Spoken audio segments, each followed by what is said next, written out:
Bulletin की शुरुआत करते हैं बड़ी खबर के साथ। खबर यूपी के मैनपुरी से है, जहां पर जिला अधिकारी अंजनी कुमार ने एआरटीओ ऑफिस का निरीक्षण किया है और इसके साथ ही खामियां मिलने पर जिला अधिकारी अंजनी कुमार ने जमकर अधिकारियों को फटकार भी लगाई है। जिला अधिकारी ने पूछताछ के दौरान 4 संदिग्ध लोगों को हिरासत में लिया और जो भी व्यक्ति सरकारी काम में बाधा डालेंगे उसके खिलाफ कड़ी कार्रवाई किए जाने की बात कही।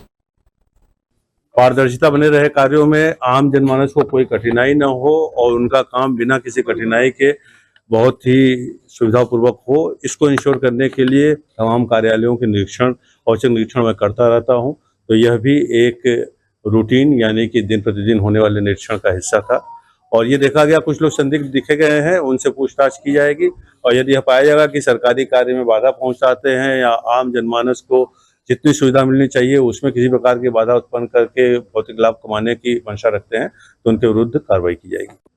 पारदर्शिता बने रहे कार्यों में, आम जनमानस को कोई कठिनाई न हो और उनका काम बिना किसी कठिनाई के बहुत ही सुविधापूर्वक हो, इसको इंश्योर करने के लिए तमाम कार्यालयों के निरीक्षण औचक निरीक्षण मैं करता रहता हूं। तो यह भी एक रूटीन यानी कि दिन प्रतिदिन होने वाले निरीक्षण का हिस्सा था और ये देखा गया कुछ लोग संदिग्ध दिखे गए हैं, उनसे पूछताछ की जाएगी और यदि यह पाया जाएगा कि सरकारी कार्य में बाधा पहुंचाते हैं या आम जनमानस को जितनी सुविधा मिलनी चाहिए उसमें किसी प्रकार की बाधा उत्पन्न। नाबालिग दलित की दुष्कर्म के बाद हत्या के मामले में आजीवन कारावास की सजा मिली है। करीब 3 लाख का जुर्माना लगाया गया है। पॉक्सो एक्ट महेंद्र कुमार ने सजा सुनाई है और साल 2022 को स्कूल जाते समय अधेड़ ने वारदात को अंजाम दिया था और 5 साल की मासूम की दुष्कर्म के बाद मौत के घाट उतार दिया था और जिसके बाद से बोरे में भरकर खेत में शव मिला था और शरीर पर कई जगह चोट के निशान भी मिले थे। कल्याणपुर थाना क्षेत्र दौलतपुर गांव की ये घटना बताई जा रही है। खबर यूपी के एटा से है, जहां पर शादी के 3 महीने बाद महिला की मौत का मामला सामने आया है। एटा जिले के मरहरा थाना क्षेत्र में एक नवविवाहित की संदिग्ध परिस्थितियों में मौत का सनसनीखेज मामला सामने आया है। महज 3 महीने पहले शादी के बंधन में बंधी विमलेश की मौत के बाद से उसका ससुरालजन शव को आनन फानन में अंतिम संस्कार के लिए ले जा रहे थे, लेकिन सूचना मिलते ही पुलिस ने मौके पर पहुंच के शव को कब्जे में लेकर पोस्टमार्टम के लिए भेज दिया है। घटना थाना मरहरा थाना क्षेत्र का बताया जा रहा है, जहां पर विमलेश पत्नी अर्जुन की संदिग्ध हालत में मौत हो गई और मायके वालों को करीब सुबह 6 बजे इसकी जानकारी मिली, लेकिन जब तक वो पहुंचते तब तक ससुराल पक्ष शव को अंतिम संस्कार के लिए शमशान ले जा चुके थे। मायके पक्ष ने तुरंत पुलिस को सूचना दी, जिसके बाद से पुलिस ने शव को शमशान घाट से बरामद कर पोस्टमार्टम के लिए भेज दिया और शरीर पर चोटों के निशान भी पाए गए हैं। मायके पक्ष का आरोप है कि विमलेश के साथ पहले मारपीट की गई है और परिजनों के अनुसार उसे मारकर फांसी के फंदे पर लटकाया गया है ताकि आत्महत्या का रूप दिया जा सके। जैसे ही पुलिस मौके पर पहुंची, ससुराल पक्ष के लोग भाग खड़े हुए। मृतक का मायका जलेसर थाना क्षेत्र का बताया जा रहा है। फिलहाल पुलिस ने मामला दर्ज कर लिया है और पूरे गाँव में गमगीन माहौल बना हुआ है और वहीं पुलिस आरोपियों की तलाश में जुटी हुई है और पुलिस लगातार इस पर कार्रवाई कर रही है। क्या नाम है आपका? जितेंद्र सिंह। जितेंद्र सिंह, आप यहाँ पोस्टमार्टम गृह आए हैं, क्या है पूरा मामला? मामला ये है, मेरे गांव की मेरी भतीजी लगती है, उसको मारा पीटा है बहुत ज्यादा और उसको फांसी लगा के उसे मार दिया है। मारने के बाद उसको जलाने के लिए ले जा रहे थे। फिर हमने पुलिस अधिकारियों को फोन किया तो फिर हमें पोस्टमार्टम मतलब वहां से हम वहां पे पहुंचे तो हमें शमशान घाट के पास हमें लाश मिली। जलाने की पूरी तैयारी करके लेके गए थे। कौन सी जगह ससुराल थी? उनकी ससुराल थी पधेरा, ये पधेरा नहीं है, मारेरा के पास, वहाँ की घटना है।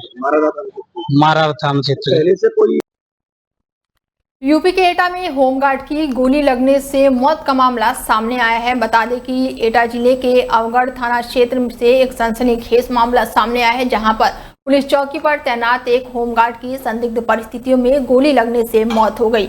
हालांकि पुलिस इसे आत्महत्या बता रही है, वहीं परिजन हत्या का आरोप लगा रहे हैं। घटना अवगढ़ थाना क्षेत्र का बताया जा रहा है, जहां पर तैनात होमगार्ड का शव चौकी परिसर में लहूलुहान हालत में मिला है। पुलिस ने तत्काल होमगार्ड को मेडिकल कॉलेज की इमरजेंसी में भर्ती कराया, लेकिन डॉक्टरों ने जांच के बाद उसे मृत घोषित कर दिया।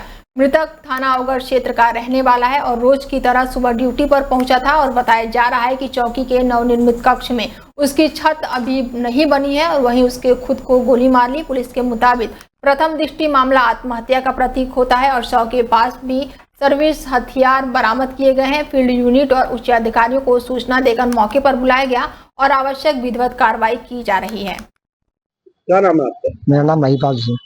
महिपाल जी, आप यहाँ पोस्टमार्टम गृह आए हैं, क्या है पूरा मामला? और ड्यूटी पर था, सुबह 4 बजे से 6 बजे करीब बताते हैं उसकी गोली मारी है किसी और पुलिस कह रही है कि सुसाइड की है। तो हमें तो पूरी तरह से अभी ये नहीं मालूम पड़ रही है कि आखिर मामला है क्या। वो अपनी सुसाइड करके सारे काम करा रही है और हमारी आत्मा गवाही नहीं दे रही कि उसने सुसाइड की।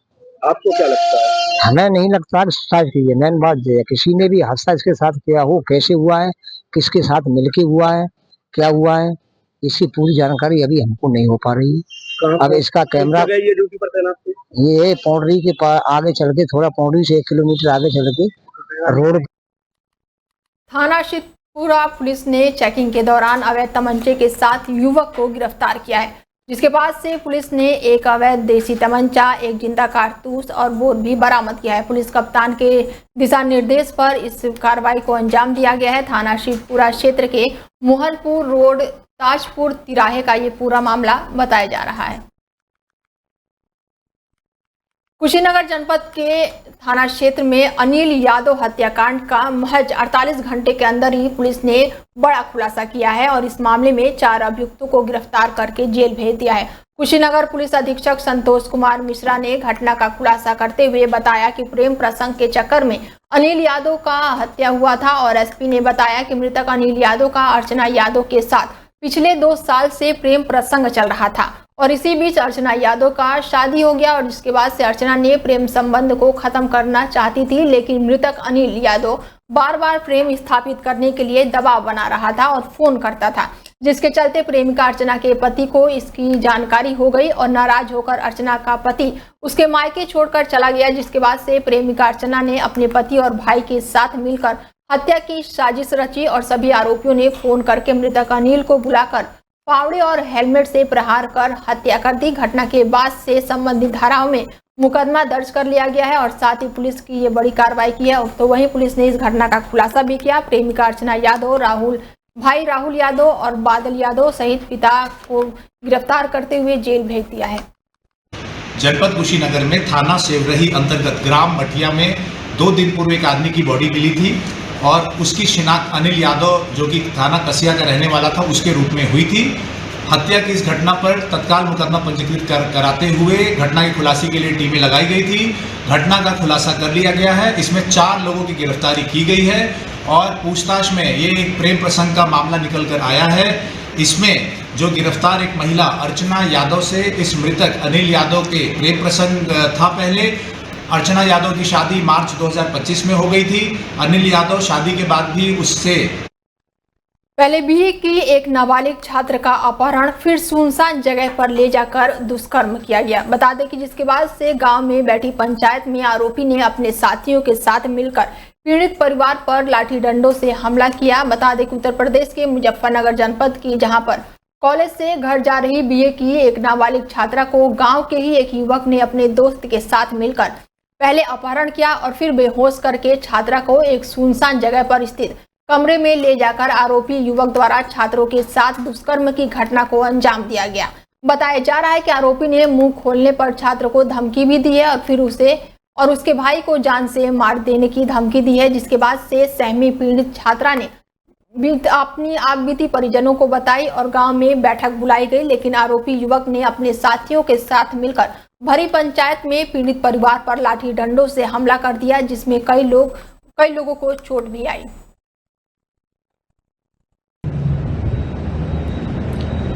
कल दिनांक 12 जून 2025 को थाना छपार पुलिस को ग्राम सिसोना से एक महिला द्वारा शिकायत प्राप्त हुई कि उसकी बेटी के साथ एक युवक ने दुष्कर्म करा है और उसी की शिकायत जब उन्होंने उसके परिजनों से करी तो कुछ लोगों ने उनके साथ मारपीट भी करी है, जिसमें तत्काल पुलिस द्वारा संज्ञान लेते हुए अभियोग पंजीकृत कराया गया है। गंभीर धाराओं में अभियोग पंजीकृत हुआ है और अपराधियों के खिलाफ इसमें सख्त से सख्त कार्रवाई करी जाएगी और पुलिस द्वारा विधिक कार्रवाई जारी है।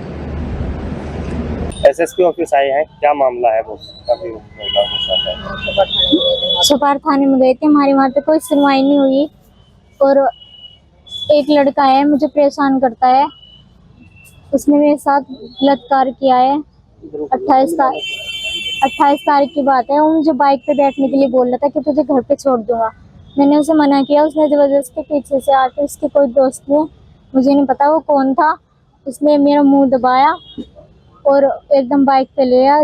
जब मेरी आंख खुली तो मैं कमरे में थी। वो खबर यूपी के बलिया से है, जहां पर बाइक सवार बदमाशों ने युवक को गोली मारकर गंभीर रूप से घायल कर दिया। बलिया रसड़ा के मार्ग के रामपुर पुलिया पर शुक्रवार को शाम को 2 बाइक सवार बदमाशों ने बाइक से जा रहे युवक धनंजय राजभर निवासी महावीर अखाड़ा को गोली मारकर गंभीर रूप से घायल कर दिया और मौके से भाग निकले। इसके बाद से अपने परिवार के 2 लड़कियों को बाइक से अपने साथ लेकर रसड़ा पहुंच रहा था और तभी रामपुर पुलिया पर 2 बाइक सवार बदमाशों ने उन्हें रोककर गाली गलौज शुरू कर दी। और इसी बीच सूचना पर उसके परिवार के युवक अवनीश अपने साथी धनंजय के साथ वहां पहुंचा और बदमाशों और उसके बीच कहासुनी होने लगी और इसी बीच बदमाश ने धनंजय के ऊपर फायरिंग कर दी। गोली धनंजय के पैर पर जाकर लगी। गोली लगने के बाद से जमीन पर गिरते देखकर बदमाश वहां से मौके से भाग निकले। घायल युवक को तत्काल रसड़ा के अस्पताल भर्ती कराया गया, जहां से धनंजय को बलिया जिला अस्पताल में रेफर कर दिया गया है। घटना की सूचना मिलते ही पुलिस मौके पर पहुंची और फिलहाल जांच पड़ताल शुरू कर दी है।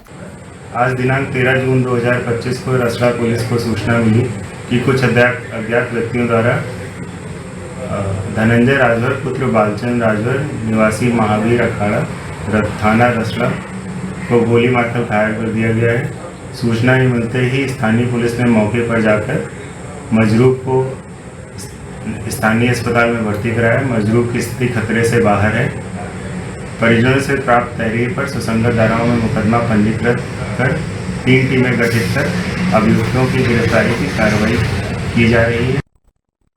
खबर यूपी के चंदौली से है, जहां पर सरकार की मनरेगा योजना भ्रष्टाचार के भेंट चढ़ गई है। शिकायत के बाद भी जांच अधिकारी खानापूर्ति करते नजर आ रहे हैं। मनरेगा योजना प्रधान और सेक्रेटरी के लिए लूट का जरिया बन गया। मनरेगा में आधा से अधिक फर्जी मजदूर काम करते हैं। मनरेगा योजना में जमकर चल रहा है कमीशन खोरी का धंधा। 118 लेबरों को भरी जा रही है हाजिरी और मौके पर 15 लेबर ही मौजूद दिखाई दे रहे हैं। प्रधान और सेक्रेटरी मजदूरों के जेब पर डाका डाल रहे हैं। इसके साथ ही शहबाज ब्लॉक थाना का ये मामला बताया जा रहा है। शिकायत के बाद भी कार्रवाई न करने का अधिकारी रिकॉर्ड बना रहे हैं। डीसी मनरेगा पत्रकारों को फोन नहीं रिसीव कर रहे हैं, तो वहीं शिकायत के बाद जांच अधिकारी पूरी तरह से खानापूर्ति करते हुए नजर आ रहे हैं। यूपी के बलिया में वकीलों के 2 गुटों में जमकर मारपीट हुई है और आधा दर्जन अधिवक्ता गंभीर रूप से घायल हुए हैं। बता दें कि खबर यूपी के बलिया से है, जहां पर न्यायालय परिषद में वकीलों के 2 गुटों में जमकर मारपीट हुई है, जिसमें लगभग आधा दर्जन अधिक लोग अधिवक्ता घायल हुए हैं, जिसके बाद से न्यायालय परिषद में हड़कंप मच गया, जिनका इलाज चिकित्सालय में चल रहा है। वहीं इस मारपीट में घायल अधिवक्ता अनुराग रंजन का आरोप है कि चुनावी रंजिश को लेकर विपक्षी अधिवक्ताओं के साथ कुछ बाहरी लोगों ने न्यायालय परिषद में घुसकर हम लोगों की जमकर पिटाई कर दी। तो वहीं डॉक्टर संतोष कुमार ने बताया कि 5 अधिवक्ता आए हैं और उनका इलाज चल रहा है और इस मामले की पुलिस जांच कर रही है।